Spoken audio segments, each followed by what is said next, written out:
Hello, good people of YouTube. Today we're going to be talking about the new season of Ranked, my experience with it thus far, and of course about the Sinop. So I'm just going to take up most of this video. Obviously it's in the title, but I'm just going to touch on this season of Ranked real quick and my experience with it so far. So as of me recording this, I've played about 4 hours of Ranked, and I've got to say, my grind from my starting point at rank 13 down to 10, I like breeze through that. Like, I mean, not even like just slaughtering players in my ships. I'm just like, it was just like the easiest thing I've ever done in this game. It was, I think I got there in like the 4 games, maybe, if that. I don't remember. No, yeah, it was 4. I got there in 4 games. I didn't even lose a game. So there's that. And I was like, good God, this is, I don't know what's going on. I don't know if it's the matchmaker or what, but I'm like, this doesn't feel right. But then when you got to rank 10, that's when the good old back and forth started. I think I got up to 3 stars at my peak. Just need one more win to rank out of rank 10 at least. And then I just got absolutely shoveled to the face and fell back to 1 star in rank 10.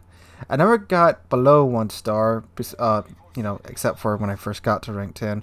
But I've been doing the whole back and forth, win a star, lose a star thing for quite a few games now, and I just decided to call it there for them. I'm like, okay, that's a good enough first night on rank.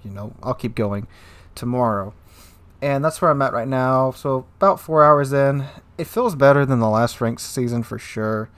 As much as I love arms race mode, and again, I do enjoy arms race mode, just it is not the place to do a 12v12 ranked. That was just one of the most painful experiences I had last season. This season, again, feels more like a proper ranked battle, and at tier 7, you got to keep this in mind, guys. A whole lot more people have multiple ships at tier 7 than they do at tier 10. I would bet that most players in this game have at least one tier 10. May not play it that often, but they probably have one. A whole lot more players, I'm willing to bet like 90 to 95%, have at least 2 tier 7 ships. Tier 7 is a tier where, you don't need premium to make a profit, and by that I mean, like, you can still absolutely just goof up in a tier 7 game, and you'll still make profit more than likely, unless you, like, just somehow don't contribute to the battle, or just get absolutely annihilated at the start of the game. I'm talking about, like, in the first 2 to 3 minutes. You'll more than likely make money at tier 7, so it's a much easier grind. And again, the main grind of this game isn't really XP, it's credits in all actuality. So way more people have tier 7 ships, so the consistency of the quality of the teams is like even more like a roller coaster than like what it normally is on ranked. And of course, rank 7, tier 7 used to be kind of the sweet spot for matchmaking before they introduced the changes like 5 months ago, to now where instead of the tier 8 ships being put into tier 10 games all the time, tier 8 is much more likely to be top tier now. So tier 7 is no longer in that kind of sweet zone, but it still is a pretty good tier in my opinion. And I mean, there's a whole lot of really good ships at tier 7, a whole lot of good tech line ships, a whole lot of good premium ships. It's just, again, a really nice tier. It seems like a lot of the ships that are like the jewels of their line are at tier 7. Ganaisanao, Sinop, King George V. I know some people don't like this ship, but I actually do like King George V quite a bit. And Atlanta, which after the IFHE rework kind of has been neutered, but again, still a pretty fun ship to play when you are top tier. So yeah. But anyway, the experiences thus far with Sinop. I and a whole lot of other people rightly thought that Sinop was going to be absolutely everywhere this ranked season. I fully expected to see like teams almost made up of Sinops.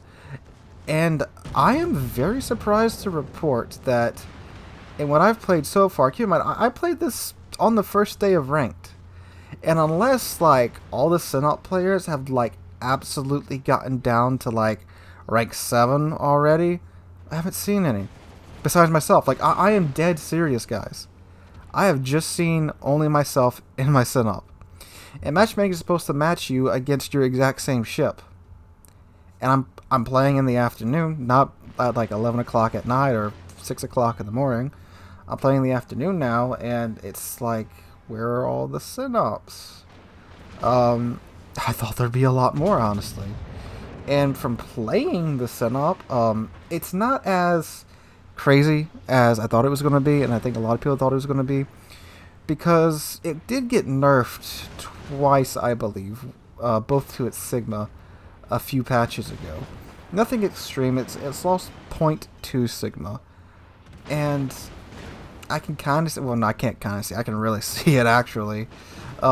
Sinop is actually worse than, well, obviously it's going to be worse than Kremlin, but it is worse than Kremlin with how crazy its dispersion gets sometimes. And, you know, Kremlin, you used to be able to dunk on people at maximum range. You can never really do that in Sinop, but now it's just like, good Christ, if they're outside of like 15 or 14 kilometers, it's kind of questionable whether or not they're worth shooting at. It really does feel like you're pulling the lever on a, oh my god, why can't I remember what the freaking casino machines, oh my god, slot machine, oh my god, it took me forever to remember that. It really does feel like you're pulling the lever on a slot machine most of the times with the Sinop when you're firing at medium to long range. Now once you get down to like 10 kilometers, it's mostly consistent. I've had mixed results at as close as 4 kilometers. But, I mean, for having 9 16-inch guns with Soviet ballistics and Soviet pin angles and all the goodies that the Soviet shells get, I mean, it's a pretty fair trade-off, in my opinion. Also, if you have Kutuzov, this is the thing, I do not know why Wargaming allows special commanders' skills to be activated during ranked battles. They're not allowed during clan battles. Why in the world are they allowed during ranked battles? Because Sinop plus Kutuzov is like, it's one of the toughest ships you can get in this ranked season. I mean, Gneisenau and Scharnhorst is pretty tough, but when you've got a special captain with that will to victory skill that all you have to do is get your health below 10% in order to activate, that saved me more than a few times during this ranked season, and I think it's pretty silly that they're allowing those commanders to be active during, well, that they're allowing those commander skills to be activated during ranked. I assumed that they wouldn't, and I swore in the last ranked season they weren't allowed. And I know in like the last sprint season they were allowed, but I assumed that was because of, you know, it's sprint, who cares. But the last full ranked season, I unless I'm not remembering correctly, I thought they weren't allowed, and I could just be not remembering correctly. But yeah, that is pretty silly. But the setup itself, yes, if you have Kutuzov, it is like the toughest ship in this ranked sprint season. This ranked season. But honestly, it's not as tanky as I think a lot of people were expecting it to be in a pure tier 7 game. Because, you know, one of the main reasons you take Sinop is because it has 16-inch guns. It can overmatch everybody's bow armor. But there's several other ships that have 16-inch guns that can overmatch everybody's bow armor. You have the Nelson and the Colorado. And, I mean, yeah, even though you're into Sinop and you have pretty decent armor, you know, Sinop's never really been the tankiest ship. It is with Kutuzov, because again, you get that extra heal and that extra damage con. But once you start eating 16-inch shells to your face, and even angled, again, you know, 16-inch shells, they're going to go right through your armor, your bow armor. It's kind of squishy sometimes, guys. It's, don't get me wrong, it's still pretty tough. It is very tough. But, you know, all that nice Russian armor isn't going to do a whole lot of good when you're in the Sinop. People know what the Sinop is. They want you dead. And they're going to focus you if they know what they're doing. Then when you get down to about rank 10, people finally realize what they're doing. Or that's when you meet the players that know what they're doing. I guess that's the better way to put it. And they're going to focus you down. And yeah, you have the Russian damage con. And yeah, you have Kutuzov. But I mean, when you're being focused down by 3 ships, not the best time. You're either going to have to retreat and be useless because you have to retreat far enough away to go unspotted. And spotting range with concealment expert is around 13 kilometers.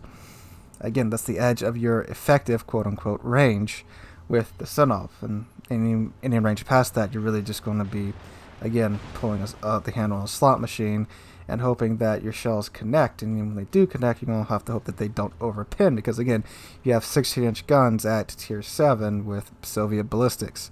So you're going to get a lot of overpin on cruisers. Now, against battleships, this thing absolutely just dunks on any battleship that it's going to meet. Again, you can overmatch the bow armor, and it doesn't care too much about how the armor's angled, unless it's something like a Gneisenau Scharnhorst with some very thick German armor that's angled properly.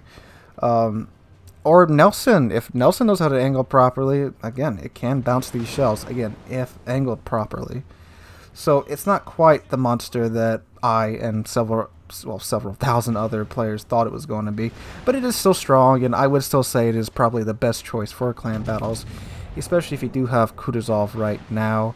And again, I'm really surprised that they allowed the commander skills to be activated during this. It's, again, kind of silly in my opinion, and maybe it's something that should be removed in future ranked battles, because again, ranked is supposed to be skill versus skill, and you have this gimmicky captain that can magically halt your ship from dying. I don't like that. I don't. I'm using it, yes, because obviously other Sinop captains are going to be using it, and I've seen several other special commanders activate their talents in this season of ranked. You know, I've seen Halsey, I've seen Yamamoto. That was very impressive. It was a tier 7 Japanese cruiser. I can't think of the name, but dude got a Kraken. Like a Kraken. I was very impressed. He's on the enemy team. Dude knew what he was doing, and gotta say, it was quite terrifying to be on the other side from that guy. And yeah, the enemy team didn't win that round, and whew, that guy carried that team something fierce. So anyway, guys, that's my thoughts on this season of ranked so far. It seems to be a pretty good season. The usual ranked struggles going on. I do like this ranked season being at tier 7. It's a nice break from all the tier 10 madness. Again, I just wish they wouldn't allow the special commander's skills to be activated in this ranked season. But other than that, I think it's going pretty standard so far, and pretty good way to earn steel too, guys. I've earned a good decent chunk of steel so far. And again, this is allowing the masses to earn steel, and that's always a positive thing. So guys, let me know in the comments down below, how's your ranked struggle going so far. I was about to say season, but again, it's really a struggle. Let me know how you're doing in the comments down below. If you like the video, please drop a like and subscribe. We're on our way to 15,000 subscribers, just past 11,000. We're only 500 away from 12,000. You guys have done an awesome job with all the new subscriptions recently. Hope you guys are having a wonderful Friday. Oh yeah, this is going to come out on Friday. Hope you guys are having a wonderful Friday. I hope to see you guys in the next one.